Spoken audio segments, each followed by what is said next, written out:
Kinh Địa Tạng Bồ Tát Bổn Nguyện giảng giải.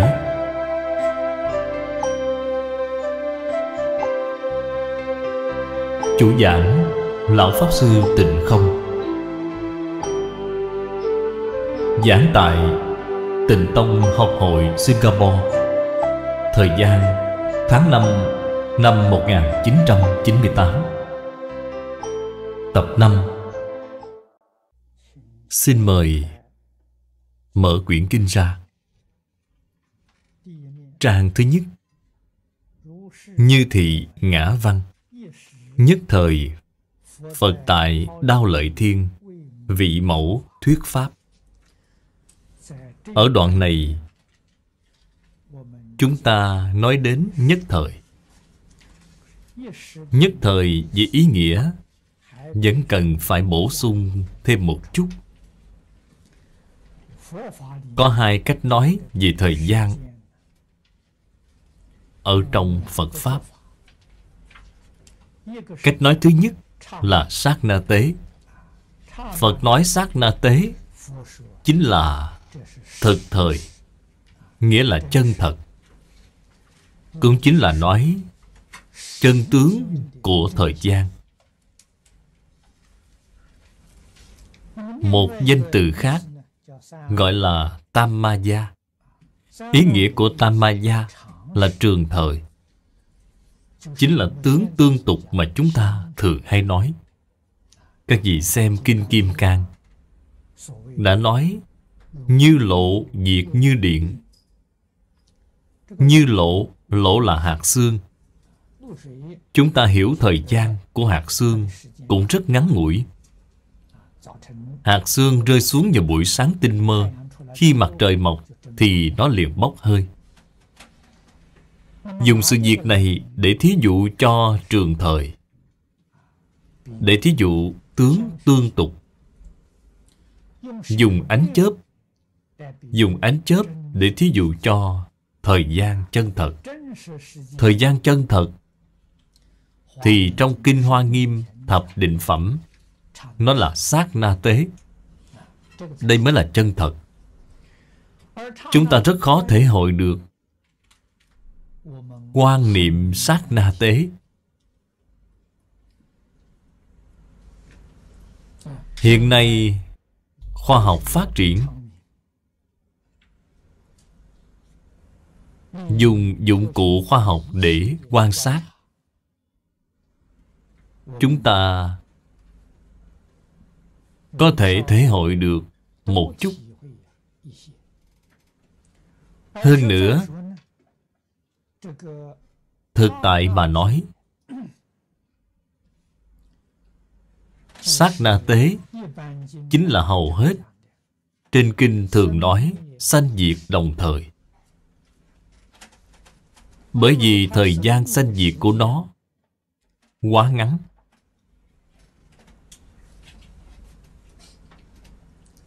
Tuyệt đối không phải là lục căn của chúng ta có thể cảm nhận ra được. Lục căn của chúng ta có thể có cảm nhận được. Nói một cách khác, phải cần thời gian tương đối dài. Vừa kích thích thì lập tức liền có phản ứng. Tuy là nói là lập tức nhưng vẫn là thời gian rất dài. Nếu như nói sanh diệt của sát na tế thì chúng ta có thể là hoàn toàn không cảm nhận được. Không những là phàm phu lục đạo chúng ta, mà người cõi thiên thông minh hơn chúng ta rất nhiều, cảm nhận nhanh nhạy hơn rất nhiều. Nhưng họ cũng không cảm nhận ra được. Thậm chí đến Thanh Văn, Duyên Giác, Quyền Giáo Bồ Tát,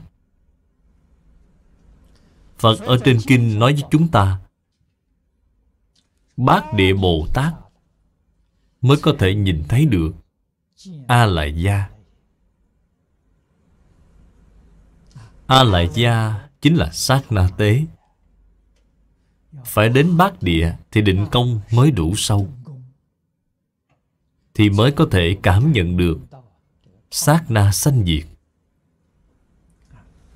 Phật thường ở trên kinh dùng bất sanh bất diệt, để hình dung bất sanh bất diệt. Nếu như không có sanh diệt, vậy thì nói bất sanh bất diệt là phí lời rồi, không có ý nghĩa gì cả. Nói bất sanh bất diệt đích thực là có sanh có diệt. Nhưng vừa sanh ra thì liền diệt mất, dường như là sanh diệt đồng thời, cho nên gọi là bất sanh bất diệt. Những lời này nói ra thì có ý nghĩa sanh diệt đồng thời, thời gian cực kỳ ngắn ngủi.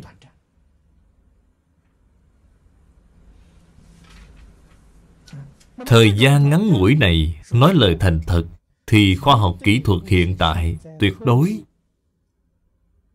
không thể đo lường được. Nếu khoa học kỹ thuật có thể đo lường được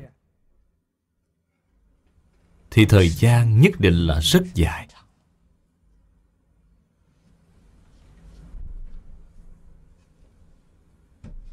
Đây là nhất thời mà trên kinh Phật đã nói. Câu nói này hoàn toàn là lời thật. Chúng ta phải có thể tỉ mỉ mà thể hội. Bạn hiểu được nhất thời thì bạn sẽ hiểu hết thảy pháp bất sanh bất diệt. Bạn sẽ xa lìa được sự lo sợ đối với việc sanh tử. Bạn hiểu được phàm sở hữu tướng giai thị hư vọng.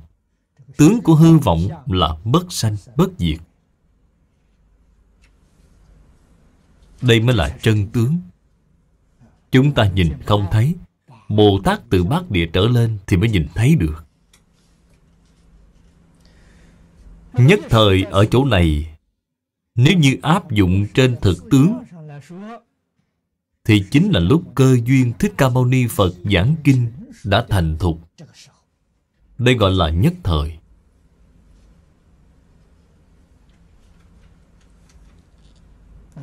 Cách nói này của chúng ta cũng vô cùng viên mãn. Hết thảy kinh đều dùng dòng chữ này. Nghĩa là nhân duyên Phật thuyết bộ kinh này đã thành thục rồi. Nhân duyên lần này của chúng ta vô cùng thù thắng. Nơi giảng kinh cũng rất hiếm có. Phật ở tại trời Đao Lợi, không phải là ở một nơi nào khác, mà Phật ở tại Đao Lợi Thiên. Phật là chủ thành tựu, là người chủ giảng ở trong Pháp hội lần này, là Bổn Sư Thích Ca Mâu Ni Phật. Chữ tại này vô cùng hay. Đặc biệt là từ trên sự tướng mà nói. Nói tại, đây cũng đều là nói lời chân thật. Người thế gian, chúng ta đã có quan niệm nhận thức sai lầm. Có một quan niệm sai lầm, sai cả một đời mà tự mình không thể nhận ra được.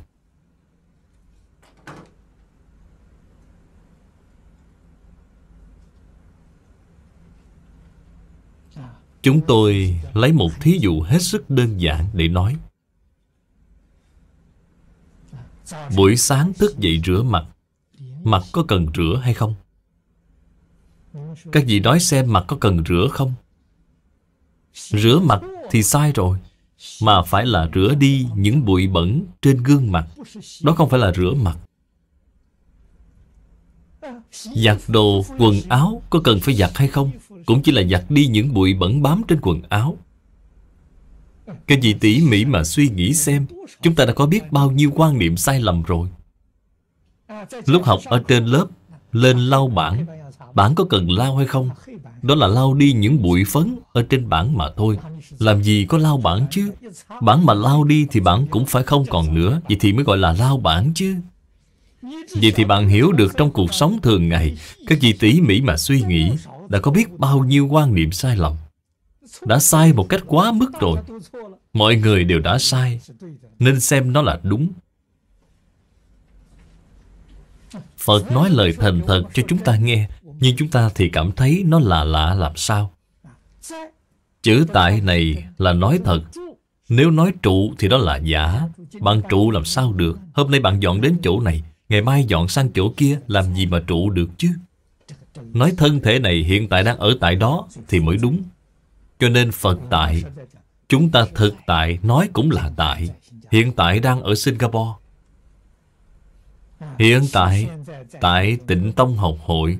Buổi tối thì tại Cư Sĩ Lâm. Đó là tại. Còn trụ thì bạn phải ở đó, không đi đâu hết, gọi là trụ. Thường thường di chuyển thì gọi là tại. Ở trong Phật Pháp thường nói trụ. Trụ nghĩa là gì? Là tâm an trú.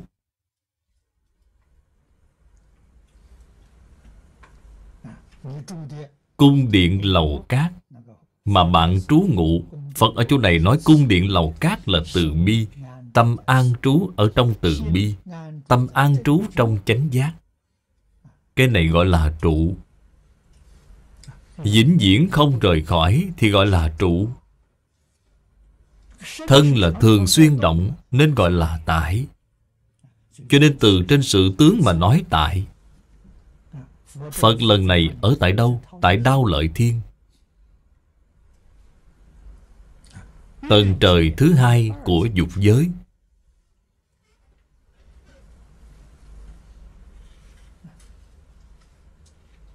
Người thế gian biết có trời, biết là có thiên thần, cũng rất cung kính đối với các vị thần tiên này.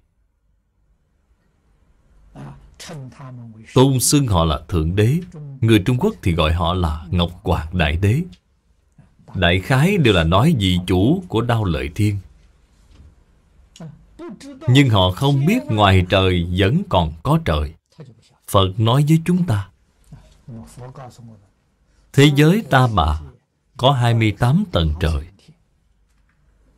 Số lượng trong mỗi tầng trời cũng là vô lượng vô biên.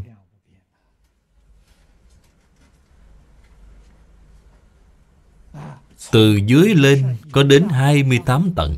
28 tầng phân chia thành tam giới: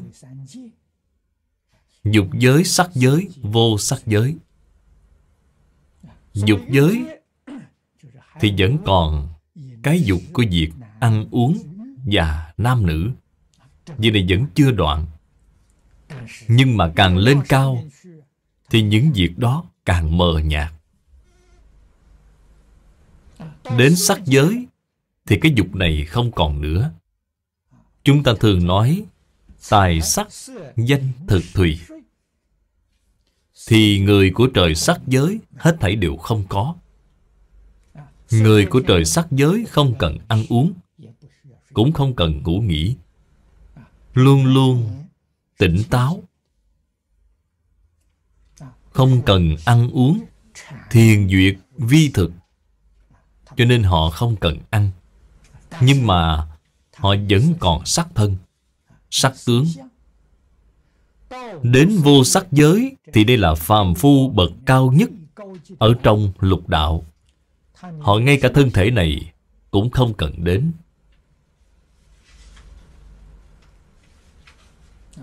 Phật Pháp trước khi đến Trung Quốc thì Trung Quốc đã xuất hiện một vị đại trí huệ. Đó là Lão Tử. Lão Tử đã nói với mọi người, ta có nỗi lo lớn gì? Ta có thân này. Ta có nỗi hoạn nạn khốn khó lớn nhất là gì? Chính là có thân thể này. Thân thể là một thứ rườm rà, là thứ phiền phức. Ngài có giác ngộ này. Lão Tử có thể sanh đến trời vô sắc giới, bởi vì Ngài chán ghét cái thân thể này, chán ghét những sắc tướng này. Trời vô sắc giới thì không có sắc tướng. Thông thường chúng ta gọi nó là linh giới.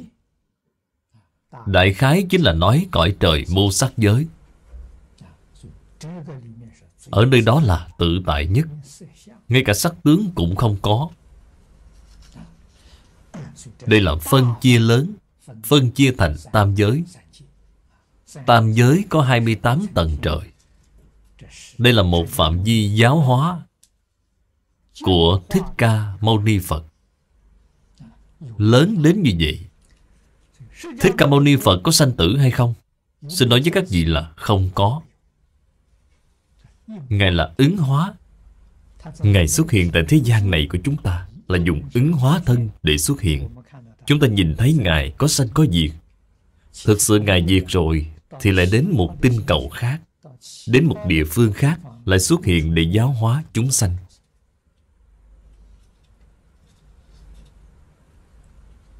Việc này là đại tự tại, biểu thị ra đại tự tại. Phật nói với chúng ta, thân có rất nhiều cách nói. Trên Kinh Hoa Nghiêm nói có 10 loại thân. Thông thường thì chúng ta nói có 3 loại thân, nhưng nói tường tận thì là 10 loại. 10 loại quy nạp lại thì còn 3 loại. Pháp thân. Pháp thân là chân thân. Hết thảy tất cả thân đều là từ nó mà sanh khởi. Cho nên nó là một cái thân cơ bản nhất, có thể sanh ra hết thảy dạng pháp, có thể hiện cái thân tướng của chúng ta, có thể hiện tướng của quốc độ. Sơn hà đại địa, hết thảy thân tướng đều là pháp thân biến hiện mà ra. Loại thứ hai là trí thân. Chúng ta cũng gọi là báo thân. Báo thân là thân trí huệ. Cũng chính là nói trí huệ của người đó đã khai mở rồi. Trí huệ hiện tiền. Đối với vũ trụ nhân sanh, hết thảy dạng vật dạng pháp, không gì không biết, không gì không thể. Loại thứ ba thì gọi là ứng hóa thân. Thực tại nói ứng hóa thân có 2 ý nghĩa. Ứng thân là tùy loại hiện thân. Nên dùng thân gì để độ thì họ dùng thân đó để hiện. Cho nên Phật đến nhân gian này hay đến một nơi nào khác đều không có chướng ngại, tự do tự tại. Muốn đến thì đến, muốn đi thì đi. Đến và đi đều tự do, không giống như phàm phu chúng ta.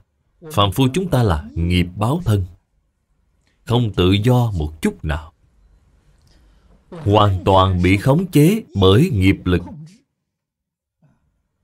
Nói là bị nghiệp lực khống chế thì mọi người không dễ hiểu. Chúng ta dùng một cách khác để nói là bị vận mệnh khống chế, bị vận mệnh chi phối. Như vậy thì mọi người dễ hiểu. Cho nên nói hết thảy đều do mệnh, chẳng chút nào do người. Bạn nói xem việc này khổ biết bao. Mệnh là gì? Mệnh chính là nghiệp, là nghiệp báo. Trong quá khứ đã tạo thiện nghiệp thì trong đời này chúng ta được thiện báo. Trong quá khứ đã tạo ác nghiệp thì đời này chúng ta nhận được chính là bất thiện báo. Cho nên hết thảy thọ dụng của một đời. Trong ngạn ngữ có một câu: một miếng ăn, một giọt nước, không gì chẳng được định sẵn. Chính là đạo lý này. Chân thật là không có chút gì do con người. Nhưng Phật Bồ Tát đến thế gian này cũng đến đầu thai.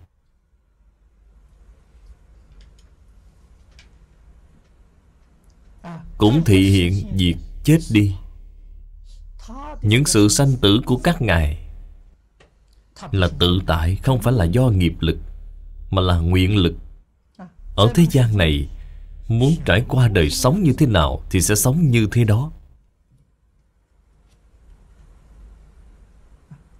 Muốn trụ thế bao nhiêu năm thì sống bấy nhiêu năm. Các ngài sanh tử tự tại. Muốn lúc nào đi, muốn đi đến nơi nào thì đến. Các ngài rõ rõ ràng ràng, minh minh bạch bạch. Đến đi tự do. Đây gọi là nguyện lực thọ thân. Các ngài là nguyện lực, không phải nghiệp lực. Chúng ta phải hiểu rõ những đạo lý này, sau đó mới biết được chúng ta nên học Phật như thế nào. Làm thế nào để đem nghiệp lực của chúng ta chuyển biến thành nguyện lực? Bản lĩnh của Phật Bồ Tát là ở chỗ này. Các ngài có thể chuyển, chúng ta cũng có thể chuyển. Bắt đầu từ chỗ nào để chuyển gì? Phải bắt đầu từ tâm mà chuyển. Tâm chuyển rồi thì thân liền chuyển. Nếu như nói chuyển từ thân mà tâm không chuyển thì không có tác dụng gì. Có chuyển như thế nào thì cũng không giống. Nhất định phải từ tâm mà chuyển. Tâm thì nói là trụ, không phải nói là tại. Trên Kinh Hoa Nghiêm, Bồ Tát có thập trụ. Đó gọi là trụ, đó là tâm trụ, không phải là thân trụ. Trụ của Phật, trụ của Bồ Tát. Như vậy thì đúng. Ở trên Kinh Phật nói với chúng ta, trụ xứ có 4 loại. 4 loại này đều chính xác.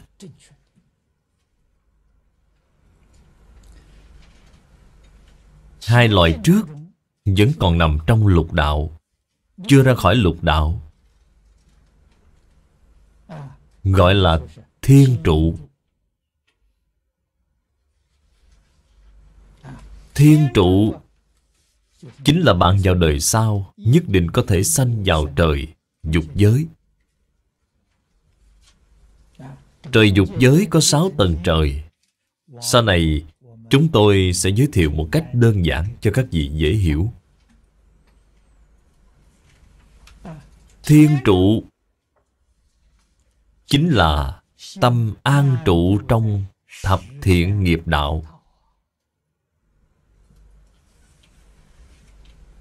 Bố thí trì giới, tu thập thiện nghiệp đạo. Đời sau bạn nhất định sẽ được sanh đến thiên giới. Phước báo thì nhiều hơn người ở thế gian chúng ta rất nhiều. Hưởng thiên phước. Loại thứ hai gọi là phạm trụ. Phạm trụ là tu thiền định, tu tâm thanh tịnh. Hết thảy dục niệm đã tan nhạt rồi. Đối với ngũ dục lục trần đều xem rất nhẹ.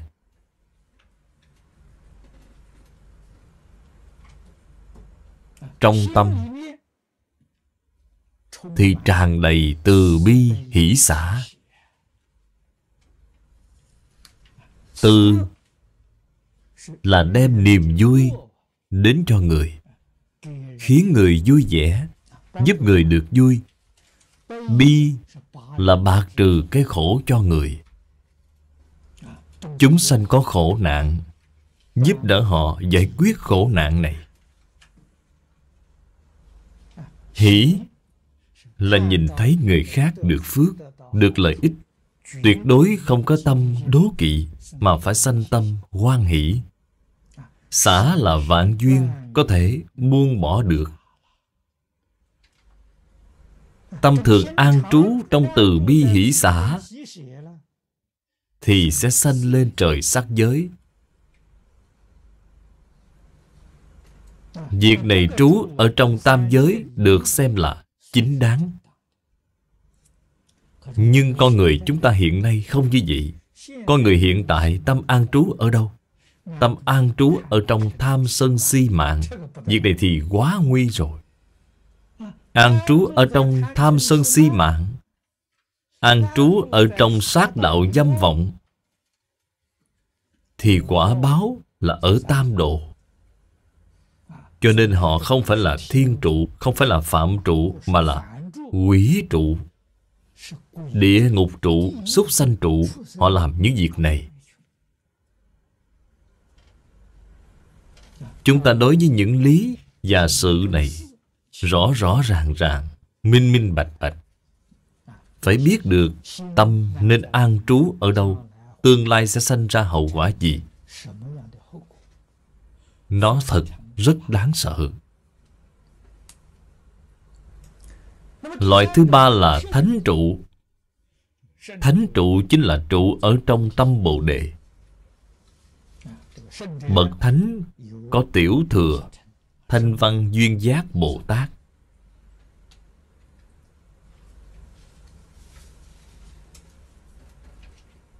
Thanh Văn Duyên Giác Bồ Tát tuy không đồng, nhưng họ cũng có điểm chung. Đó là tâm nhất định trụ ở trong tam muội.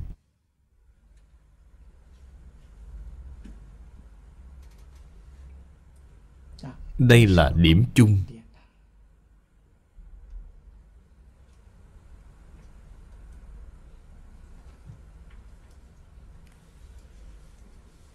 Thứ tư là Phật trụ.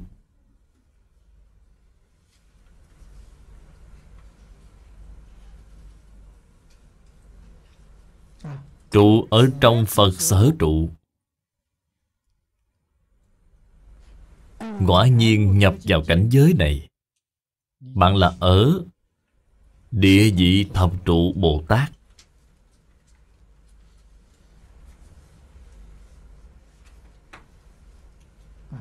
Chân thật học Phật, nhất định phải an trong Phật trụ. Phật trụ ở tại đâu? Đại tam không tam muội. Không vô tướng, vô nguyện. Vô nguyện cũng gọi là vô tác.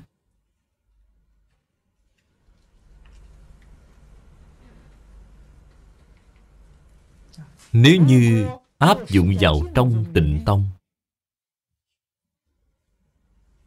thì an trụ ở trong niệm Phật tam muội.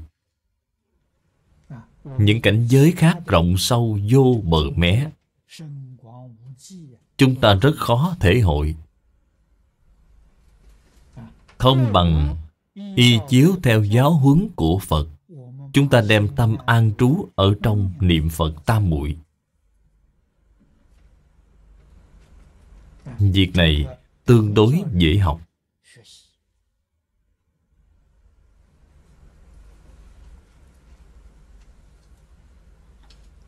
Niệm Phật là nhân, thành Phật là quả. Việc này thật là vô cùng thù thắng, hiếm có.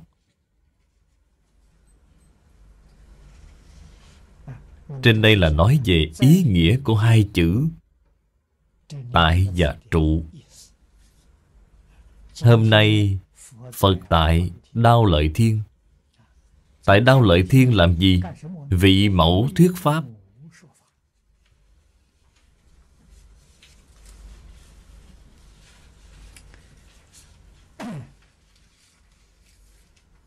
Nếu y theo trong Tăng Nhất A Hàm nói, lần pháp hội này là do Đế Thích Thiên Vương, tức là chủ của Đao Lợi Thiên, đã khải thỉnh. Đao Lợi Thiên chủ rất thông minh, rất có trí huệ. Ngài nói, hết thảy chư Phật quá khứ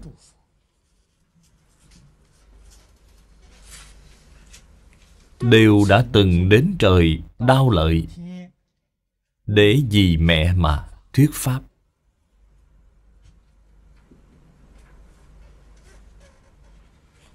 Để báo ân sinh thành của mẫu thân. Thế Tôn thành Phật rồi, đương nhiên cũng không thể nào ngoại lệ. Thế Tôn nhận sự khải thỉnh của Đao Lợi Thiên Chủ, đã đến Đao Lợi Thiên để mở lần pháp hội này.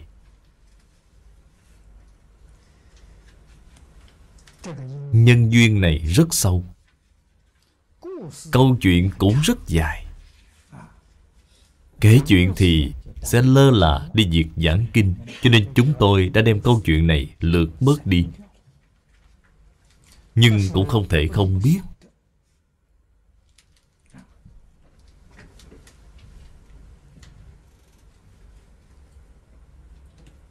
Mẫu thân của Phật là Ma Gia phu nhân. Thật sự mà nói, cũng là đại quyền thị hiện,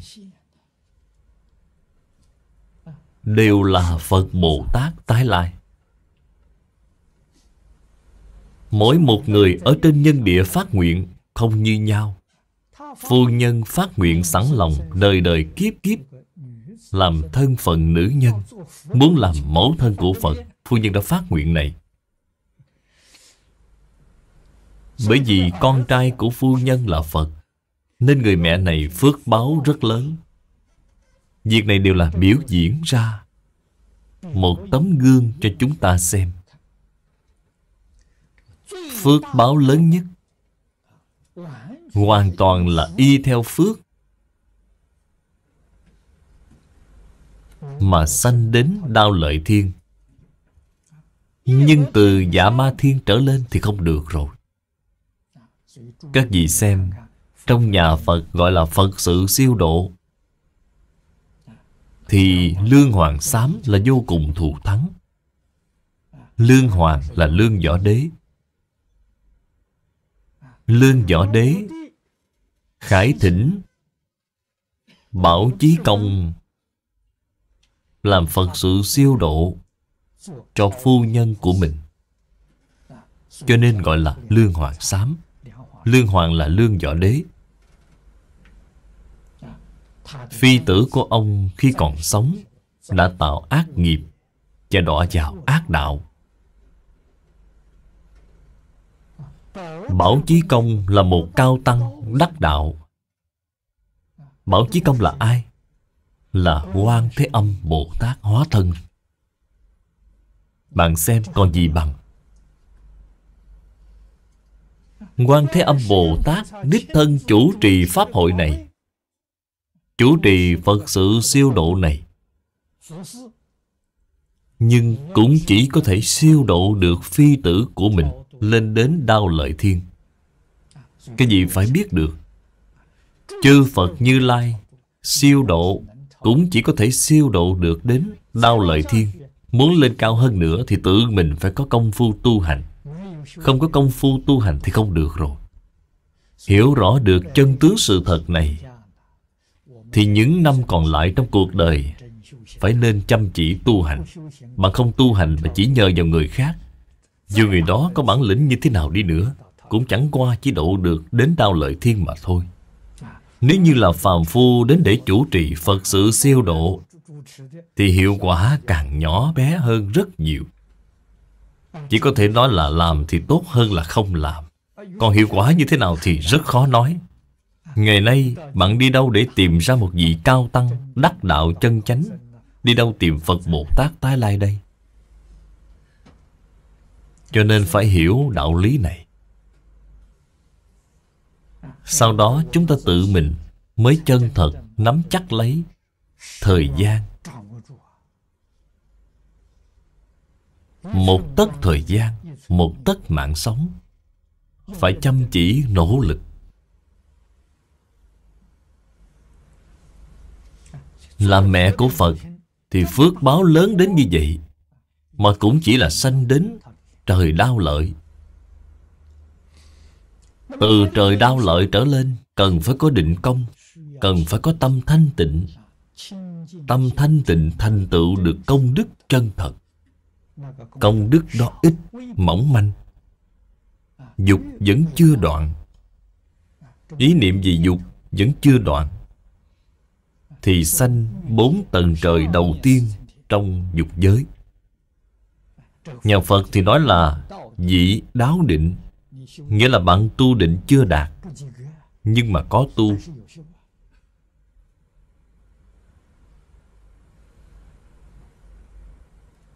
Thí dụ tứ thiền.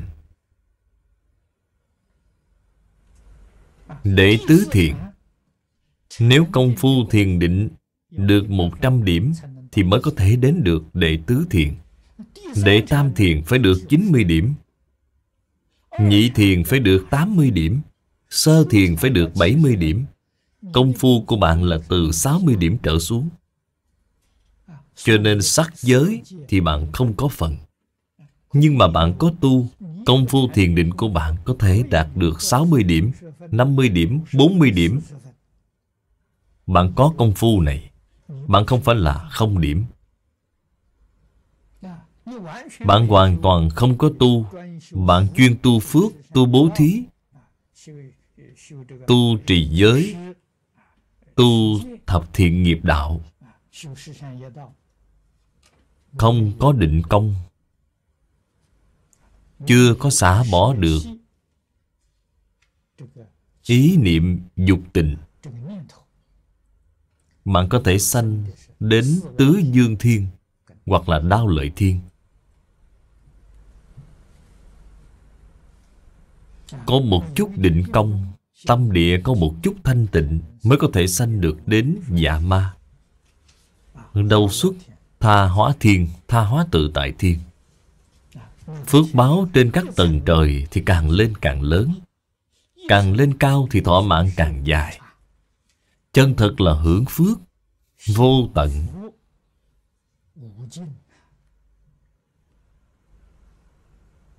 Nhưng dù tuổi thọ có dài hơn đi nữa,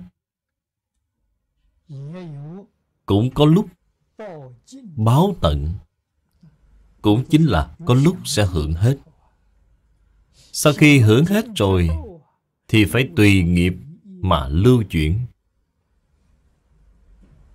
Do đó, sanh thiên không phải là pháp cứu cánh, vẫn là không bằng niệm Phật giảng sanh thế giới cực lạc.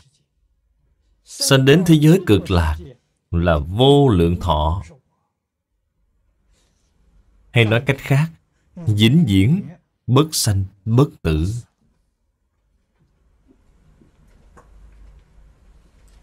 Không những dục giới thiên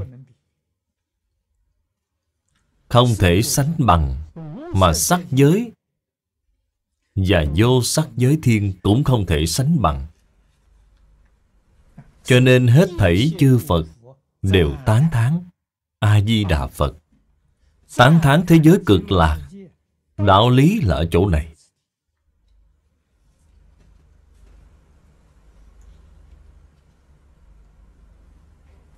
Câu kinh văn: vị mẫu thuyết pháp này tuy là pháp hội, là do Đế Thích Thiên Chủ Ngài đến khải thỉnh, nhưng ý nghĩa rất sâu.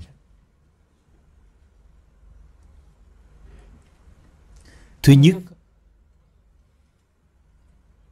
là để tránh việc thế gian có một số người hiểu lầm đối với Phật Pháp, người học Phật, đặc biệt là những người phát tâm xuất gia, thế phát xuất gia. Dường như kể từ đó về sau cũng không chăm sóc cho cha mẹ. Người thế gian cho rằng là bất hiếu. Đặc biệt là người Trung Quốc có câu bất hiếu có 3 loại, không có người nói giỏi là lớn nhất. Cha mẹ nương dựa vào bạn làm người nói giỏi, bạn vừa đi xuất gia thì vấn đề nói giỏi sẽ đoạn dứt rồi.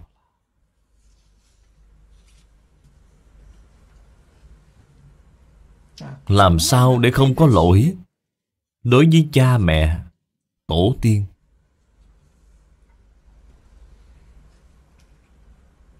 Người thế gian không biết việc xuất gia là đại hiếu.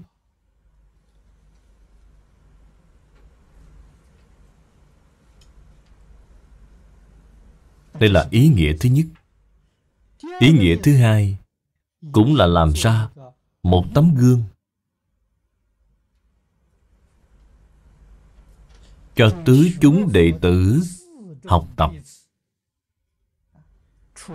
Nam xuất gia, nữ xuất gia, nam chúng, nữ chúng, tứ chúng đệ tử, tại gia và xuất gia khởi phát cái tâm hiếu của chính mình, để cho họ thể hội được một câu ở trong Tam Phước là hiếu dưỡng phụ mẫu.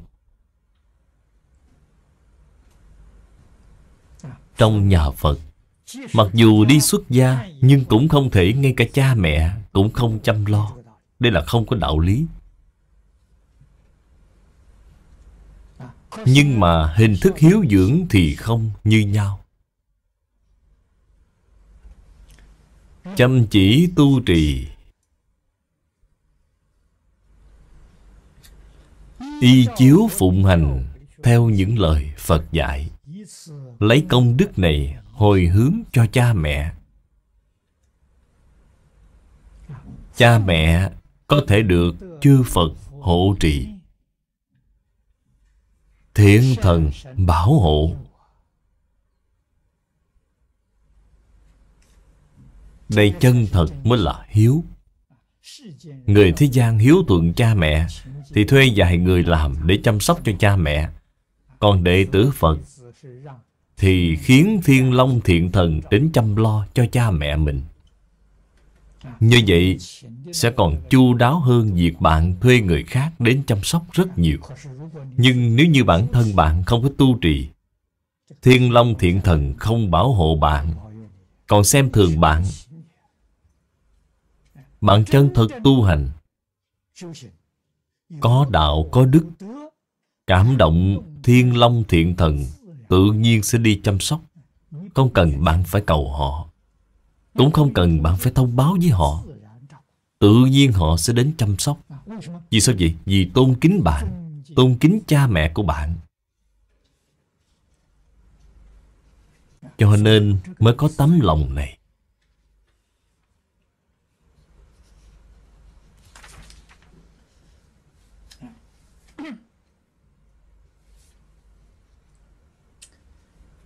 Lại xem tiếp phần cuối của đoạn kinh văn này.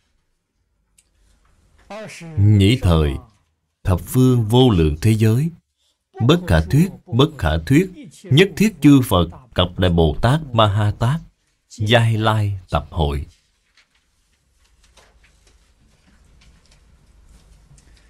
Đoạn kinh văn này là đề tựa phát khởi của bổn kinh. Kinh này tổng cộng 13 phẩm. Phẩm đầu tiên chính là phẩm đề tựa, nhưng nó lại không nói là phẩm đề tựa, mà tựa đề của nó là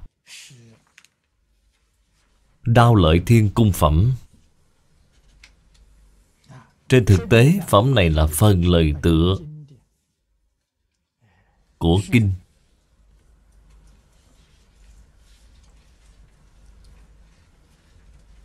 Ý nghĩa bên trong phần lời tựa này vô cùng chu toàn, viên mãn. Phía trước là 6 loại thành tựu. Đây là chứng tín tự. Từ đoạn kinh văn này về sau là phát khởi tự của kinh văn này. Trong phát khởi tự nói với chúng ta rất rõ ràng: hàm nhiếp có giáo lý hành quả.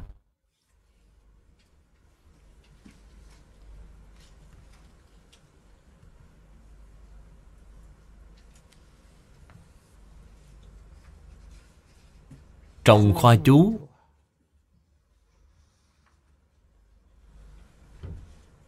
Đoạn này là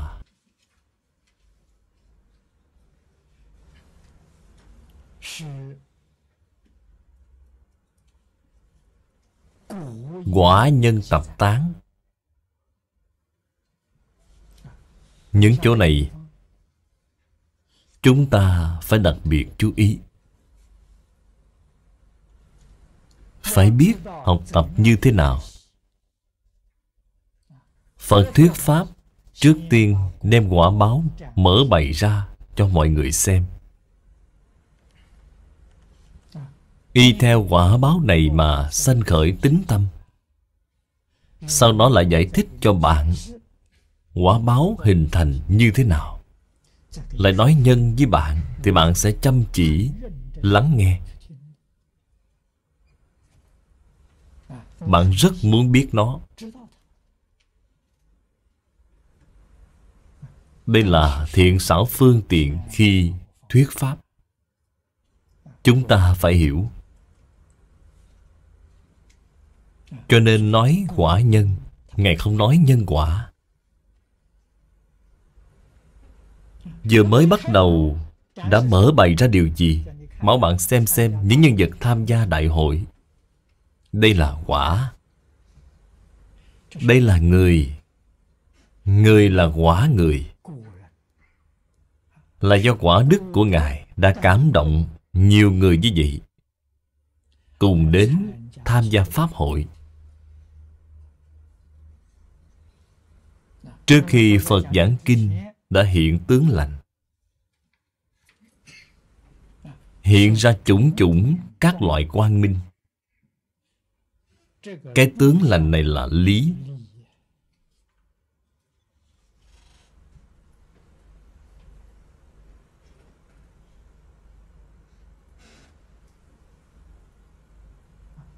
Văn Thù Bồ Tát nhìn thấy hiện tượng này, sanh khởi nghi hoặc.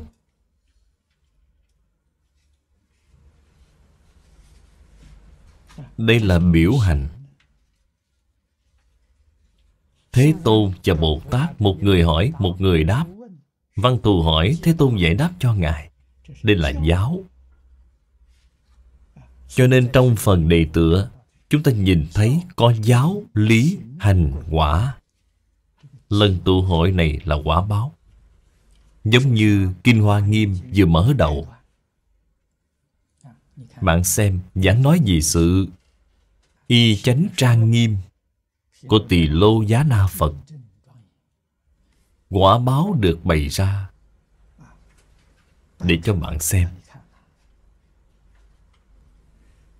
Chỗ này hiển hiện ra bất khả tư nghị. Các bạn ở trong bộ kinh nào mà nhìn thấy được kinh văn như vậy? Nhĩ thời, Phật đến Đao Lợi Thiên Cung, vì mẫu thân mà thuyết Pháp.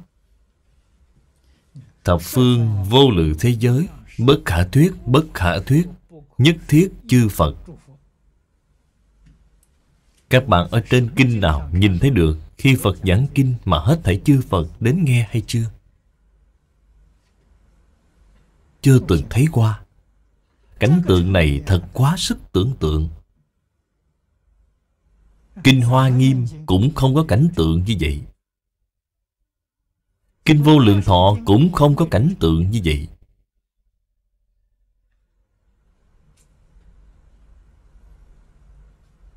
Vô cùng hy hữu,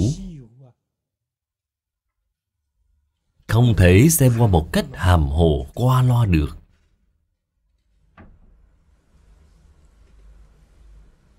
Thông thường chúng ta nói một Phật ra đời, nghìn Phật ủng hộ. Đó là chư Phật hóa hiện ra thành Thanh Văn Duyên Giác Bồ Tát, đến giúp Phật hoằng hóa. Nhưng chỗ này thì không phải vậy. Chư Phật dùng thân phận của Phật mà đến. Thích Ca Mâu Ni Phật hôm nay giảng Địa Tạng Bồ Tát Bổ Nguyện Kinh, hết thảy chư Phật đều đến để nghe. Các bạn xem, số người này là vô lượng thế giới, bất khả thuyết, nhất thiết chư Phật. cặp Đại Bồ Tát Ma Ha Tát. Đại Bồ Tát Ma Ha Tát là chư Phật đưa đến,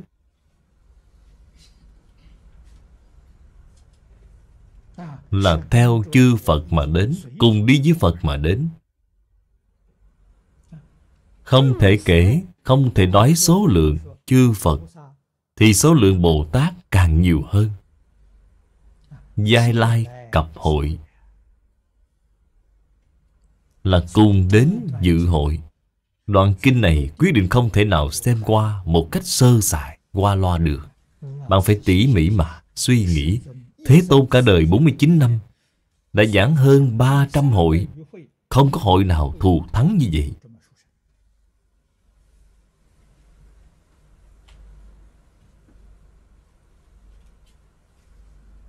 Đây là người tham dự Pháp hội, là quả. 4 phần của kinh này, giáo lý hành quả. Các ngài vì sao mà đến? Không có một vị Phật nào mà không báo ân của mẫu thân mình. Hôm nay Thích Ca Mâu Ni Phật không phải giảng một pháp nào khác, mà là giảng Địa Tạng Pháp, chứng tỏ hết thảy chư Pháp đều y theo đại địa mà sanh, y theo đại địa mà khởi. Đây là căn bản. Địa Tạng đại biểu cho điều gì? Đại biểu hiếu thân tôn sư.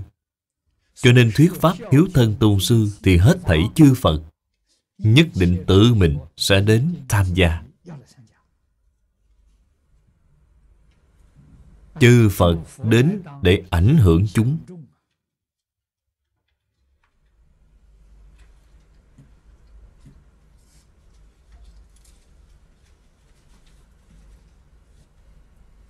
Đao Lợi Thiên Dương ở trong Pháp hội lần này làm công đức chủ. Phước báo của Ngài tu được thật quá lớn. Mời Phật đến Đao Lợi Thiên giảng kinh Địa Tạng. Việc tu phước này rất lớn. Hết thảy tất cả chư Phật Như Lai đều tề tụ, không thiếu một vị nào. Một nhân duyên vô cùng hy hữu. Các ngài đến để làm gì? Để đề xướng hiếu đạo.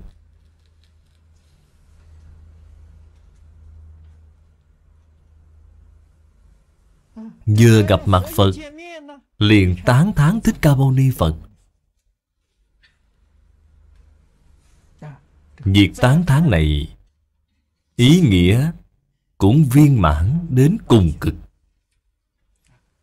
Tán thán Thích Ca Mâu Ni Phật năng ư ngũ trược ác thế, hiện bất khả tư nghị đại trí huệ thần thông chi lực, điều phục can cường chúng sanh, tri khổ lạc pháp.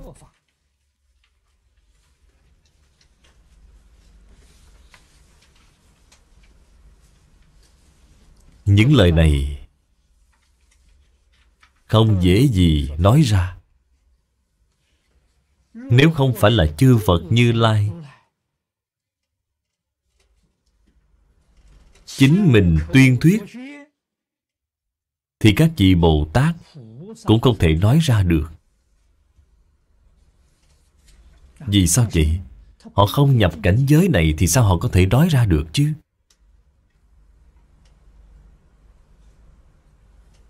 Thích Ca Mâu Ni Phật xuất hiện ở thời đại nào? Ngũ trược ác thế. Xã hội hiện tại của chúng ta có thể nói ngũ trược ác.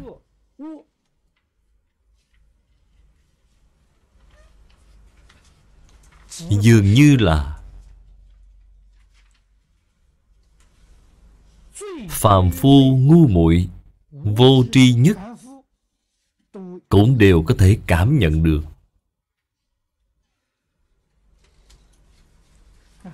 Ngày trước, 50 năm về trước, 100 năm về trước,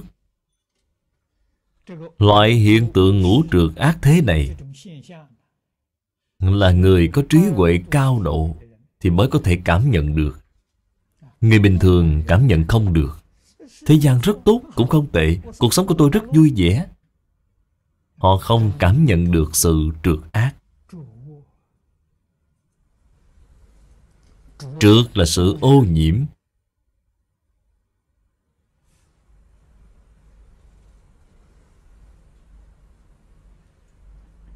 Nửa thế kỷ về trước, chúng ta không có nghe nói ở đâu đó bảo vệ môi trường. Danh từ này không có nghe nói qua. Không có nghe nói qua danh từ này.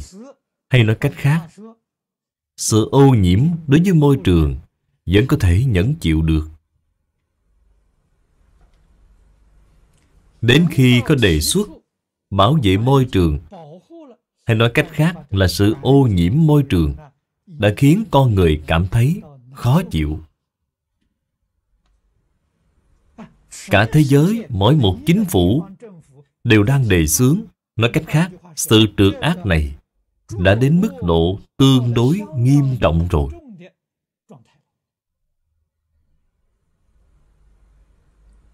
Nên danh từ này mới xuất hiện. Cẩn dịch, Ban biên dịch Tịnh Không Pháp ngữ.